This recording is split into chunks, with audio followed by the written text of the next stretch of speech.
Martin Keown, who's on a laptop at the moment, Arsene, and he is grinning from ear to ear. Martin, say hi to your old boss.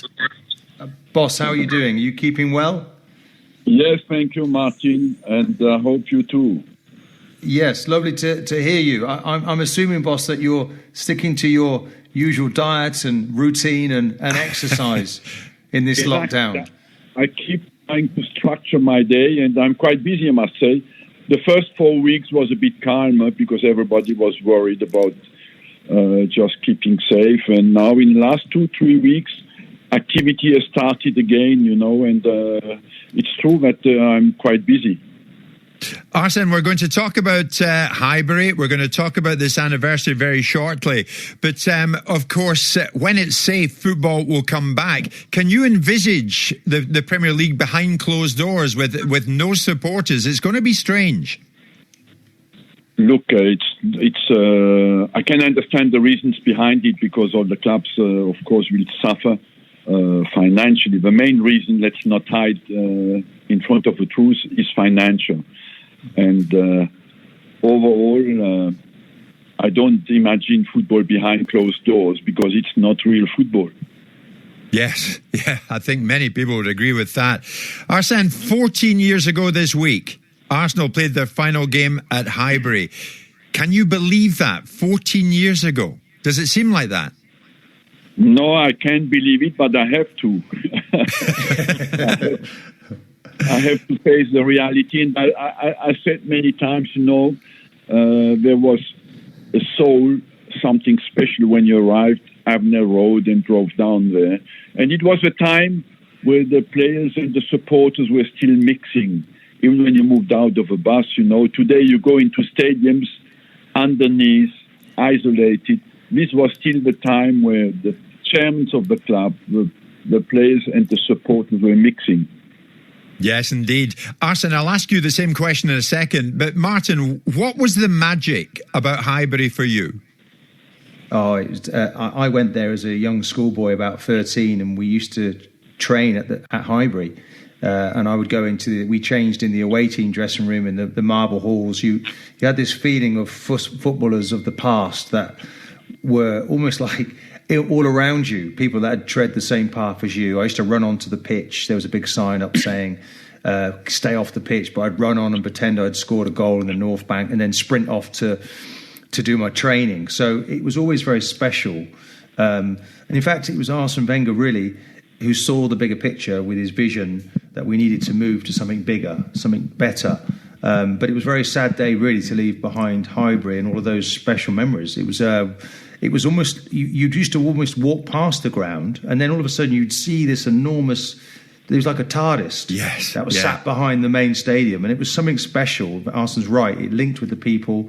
You came straight off the road, listening to Boss. Do you remember Simply the Best that you had playing out in 97, 98? Tina Turner was your favourite song that year. Yes. Do you remember this? And we would bounce out of that coach, ready to take on the world. And it was an amazing set of group of players that Arsene Wenger put together in that very first season. But I thought, Boss, you picked up the energy of the fans and the way that the Arsenal players were very, very quickly. And in fact, you were almost apologising for some of our tackles and some of overzealous challenges we might have put in over the piece.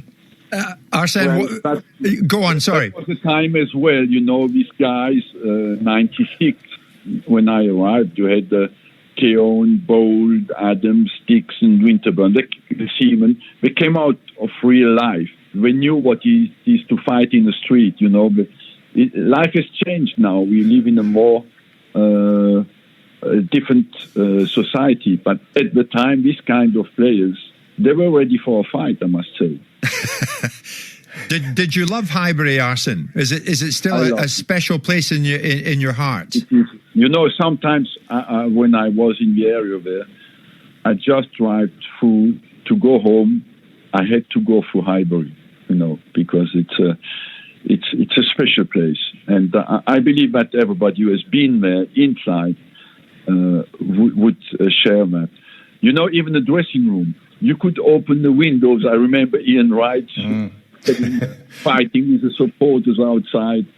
Today, with no windows in any dressing room, the link was there. It was a special atmosphere. Yes, absolutely.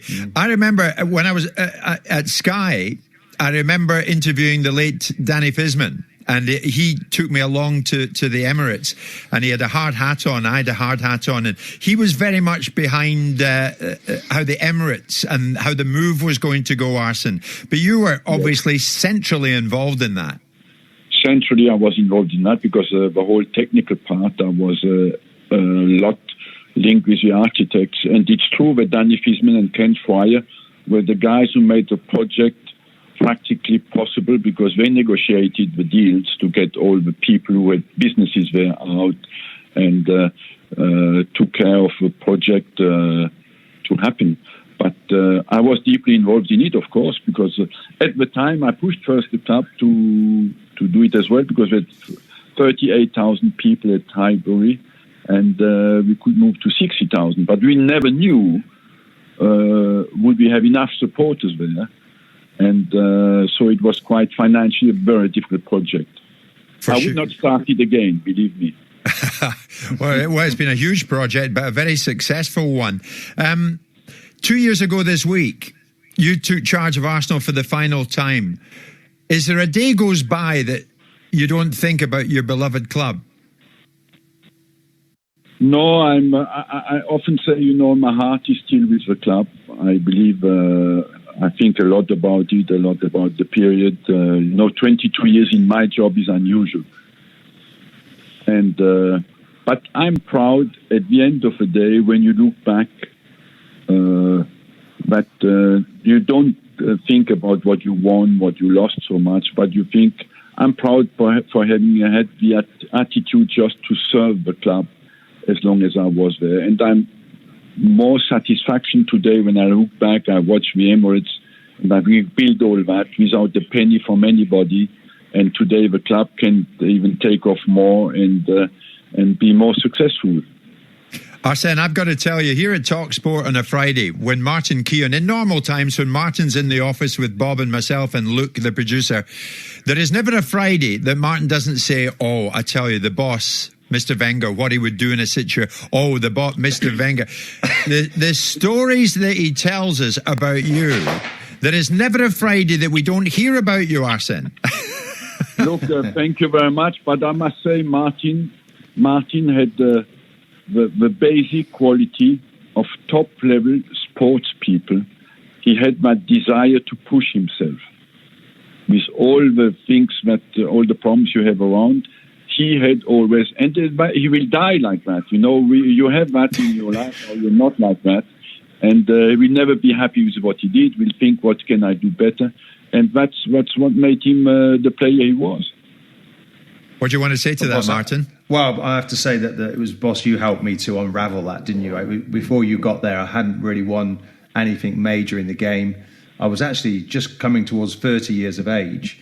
Yeah, you were born 66. I arrived 96, Martin. Yeah. So it was kind of like, are we going to... We thought actually, boss, at the beginning that you were trying to finish one of us off. So the training was so hard. And there was a back five, and we thought, he can't possibly play a back five. So he's trying to train us like this so one of us will drop off. But No, Martin, what I discovered, really, I thought what I discovered is we're all technically better than I thought when I arrived, And, yes. For example, people thought about you were very only physical. And that was not true. What was sometimes your problem? When you were confident, you discovered a different player, And yes. what was certainly sometimes your problem was not your technique, was your lack of confidence to make the decisions. Yeah. Did you make Martin a better player? I could not. To make. I don't like. You can help people in our job. You can help people who want to be better, and you have to find the key who can help them a little bit. The desire has to come from them. We are not there to help people who don't really want it. We can only help people to really have that deep desire. And you had that. You had that deep desire. Here's Bob Mills, Arsene. Sorry. And Bob is from a family of Arsenal fans, so you've made his day. Bob, what would you like to say to Arsene? Listen, for Arsenal fans, your legacy will be, trophies and the Emirates and all that. That's written in stone. But as a football fan, an English football fan, are you happy that your legacy is the changes you made to the infrastructure of the game, to the players, for the training, diet, and all those things, the attitude of players? At the end of your stay was light years away from what it was at the beginning. And I know other managers, picked up on it as well. But are you happy that your legacy is that you changed the way that footballers viewed their craft and viewed their job? I'm not only happy, I'm very proud of that, to having contributed a little bit to improve things, and I believe that that is the most important you can do. It's difficult to... When I arrived in England, it was, who is this guy, And I often say to people, I understood that completely. Why should Bordeaux recruit an English guy to make good wine, And England has created football. Why should they employ me to play football? And there was no history of success of foreign people in England. Only two guys were before working in England from outside the country, and it was not a massive success. So I'm grateful as well that I got the chance to do that. Arsene, are you super proud that one of your former players, your former captain, Mikel Arteta, is now sitting in the seat that you once sat in? Yes, of course. I believe, I worry about the club still a lot, and I watch the games. And I believe that there's a culture and a way to play football at Arsenal that I want to be respected, and I hope that Mikel can get that back. Arsene, today, as we hope we're coming out of this now and football comes back again, who are the players, Arsene, in Europe who excite you? Do you have a couple of players who really make you get off your seat when you're watching a game, either on television or in a stadium? Is of course Lionel Messi, who is what the utmost you can. We never seen players like that who can absolutely be creative in any tight situation.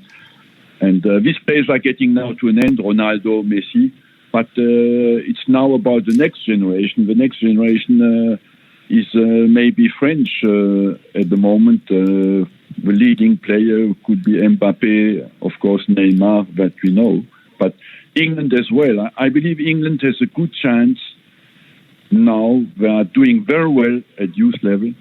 They have done well with Gareth Southgate at the World Cup, and I was hoping that in the European Championship they can be one of the contenders. Yes, and Arsene, you know what it takes to win the title. Of course you do, and you did it in a quite invincible, literally, fashion. What do you think of what Jurgen Klopp has achieved with Liverpool?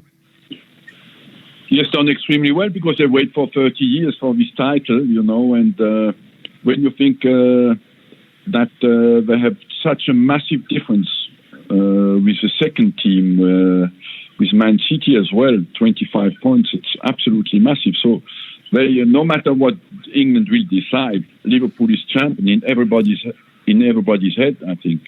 Yes, I'm just going to quote what Martin said to us this morning, Arsene, just to finish with. When Arsene Wenger arrived in London, he could arrive on the London Tube. When he left after all those successful years, he couldn't possibly do that. I mean, your life changed in the course of your time in London with Arsenal enormously, didn't it? Yes, of course, but football became more and more popular, and England is a country, I still live in England, don't forget that. And I confined here in London. So I love this country because somewhere, I think there's a good mixture between people being brave and passionate, And when you love football, this is a country to be. And all people who left try to come back to England because it's something special about the game. Yes. Do you know, Boss, just want to ask Jim the question. I'm dying to ask Arsene a question. So, Boss, now that you're out of the game, do you remember me talking to you about football dreams? Do you still have dreams that you're back there again managing and you've got major decisions to make? Because I still have a dream where you're telling me even at 53, Martin, you can play. Don't worry, we will find a way. And I'm trying to put my boots on, and the game's starting, and my lace breaks. And you're saying, Martin, get out on the pitch. What is wrong with you? What are you doing? Have you had any dreams like that, boss? Now that you've finished? Yes, of course, I dream about football, about what happened, and about the game. And I must say, yes, I'm addicted. It was the drug of my life. I'm addicted, and I accept it now, but I will have to die like that, Well, Arsene, we seem to be coming out of this coronavirus situation, or at least we hope we are. Many people here in England love you, of course, not just Arsenal fans. What message do you want to give to all our TalkSport listeners listening here in the UK this lunchtime, Arsene? I just would like to tell them keep safe and have hope that we get back to what makes really football great, is going out, getting up on Saturday morning and think I will go to watch my club today. Will be plenty of people. I will meet my friends and we'll have a great game. So that's what we want all to come back. Arsene, you've made this show great today. Thank you so much. More than that, Thank you very much. You made Martin Keown great as well. Thank you so much for joining. Merci bien, monsieur. Thank you so Merci. much. À bientôt. Stay well, boss. There you Cheerio. go. Martin, how good was that? Arsene Wenger with us live this lunch.